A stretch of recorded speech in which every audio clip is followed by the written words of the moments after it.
എന്തെന്നാൽ ന്യായപ്രമാണമെല്ലാം ആചരിച്ചിട്ട് ഒന്നിൽ തെറ്റ് ചെയ്താൽ ന്യായപ്രമാണം മുഴുവനിലും കുറ്റക്കാരനായിത്തീരുന്നു.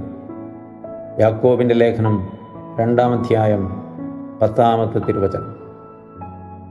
ന്യായപ്രമാണം ആചരിക്കണം. ആചരിപ്പാൻ വേണ്ടി നൽകിയിട്ടുള്ളതാണ് ന്യായപ്രമാണം.